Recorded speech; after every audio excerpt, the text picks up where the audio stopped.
안녕하세요. 개발자의 교양 한 스푼 비디오입니다. 오늘은 많은 분들이 이름은 들어봤지만 그 실체는 잘 모를 수 있는 아마존 웹 서비스 AWS에 대해 저희가 조사한 자료들을 바탕으로 좀 깊이 이야기 나눠보려고 해요. AWS가 도대체 뭐고 또 어떻게 아마존의 핵심 사업이 됐는지 그 시작부터 현재 그리고 미래까지 한번 쭉 훑어보겠습니다. 네, AWS, 아마존 웹 서비스죠.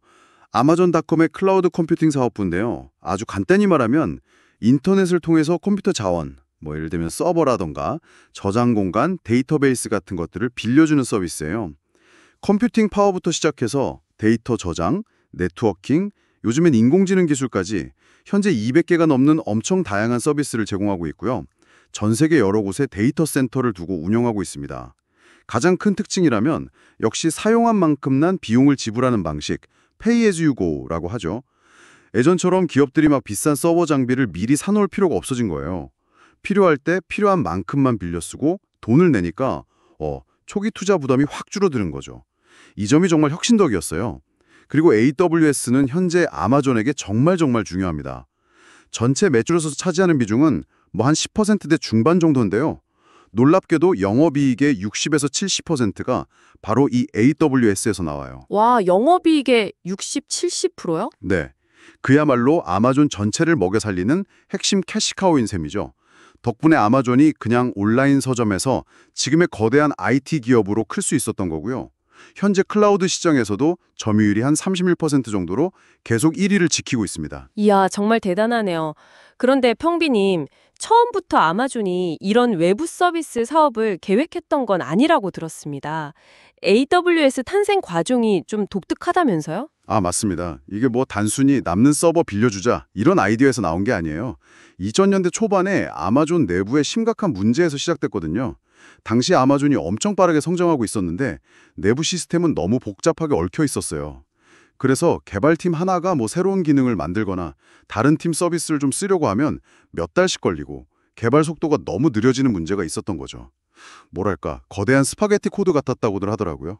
내부적인 비효율이 심했군요. 네, 그래서 이걸 해결하려고 당시 CTO였던 워너 보게스랑 엔지니어링 팀이 아주 혁신적인 개편을 합니다. 모든 내부 시스템과 기능을 독립적인 서비스 단위로 잘게 쪼개고요. 이걸 표준화된 방식, API라고 하죠. 이걸로 서로 연결하는 서비스 지향 아키텍처, SOA라는 구조로 바꾼 거예요. 각 팀이 마치 레고 블록처럼 독립적으로 서비스를 만들고 개선하고 빠르게 움직일 수 있도록 만든 거죠. 아하, 내부 시스템을 레고 블럭처럼 만들었다. 그렇죠. 그렇게 내부 효율성을 높이려고 인프라를 서비스 형태로 만들고 자동화하다 보니까 문득 이런 생각을 하게 된 거예요. 이거 우리가 이렇게 편하게 쓰고 있는데 이거 외부 개발자들이나 기업들도 분명히 필요하지 않을까? 우리만 쓰기 아깝다 이런 건가요? 네, 비슷해요. 내부 문제를 풀려고 만든 도구가 외부 시장에서도 충분히 통하겠다. 이런 통찰이었죠. 당시 앤디 제시 같은 리더는 이걸 아예 인터넷 운영체제, OS를 만들겠다. 이런 비전으로 키웠고요. 그래서 이 아이디어를 구체화해서 2006년에 드디어 외부 서비스를 출시합니다. 대표적인 게 이제 S3, 파일을 안정적으로 저장하는 서비스고요. 또 EC2, 가상컴퓨터 빌려주는 거, 그리고 SQS, 서비스 간 메시지 전달 시스템, 이런 핵심 서비스들을 내놓은 거죠.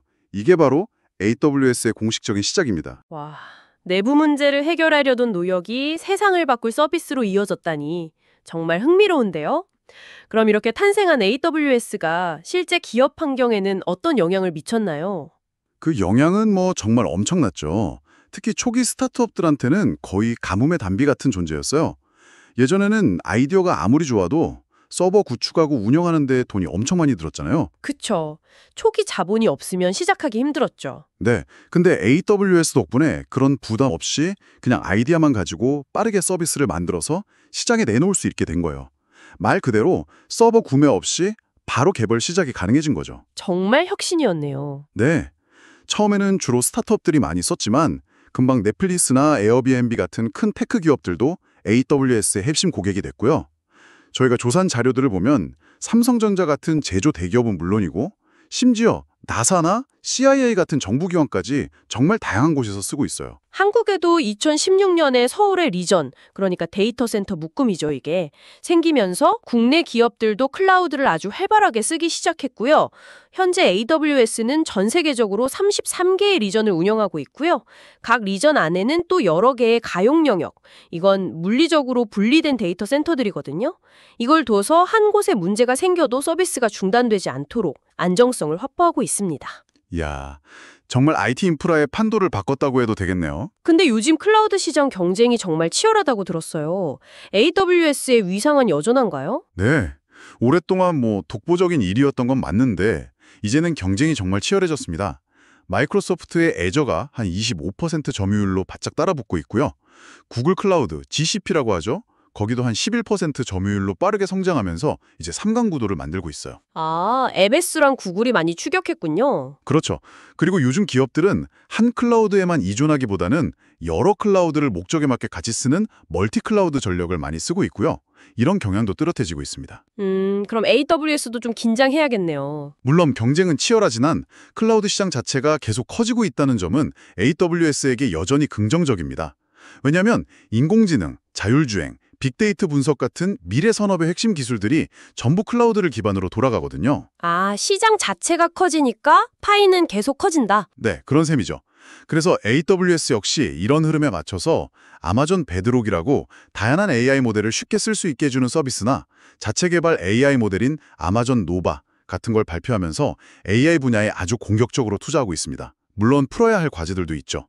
치열한 경쟁 외에도 과거의 일부 서비스에서 발생했던 보안 문제라던가 특정 계약과 관련된 논란 같은 것들은 AWS가 계속 신경 쓰고 개선해 나가야 할 부분이고요. 네, 그렇군요.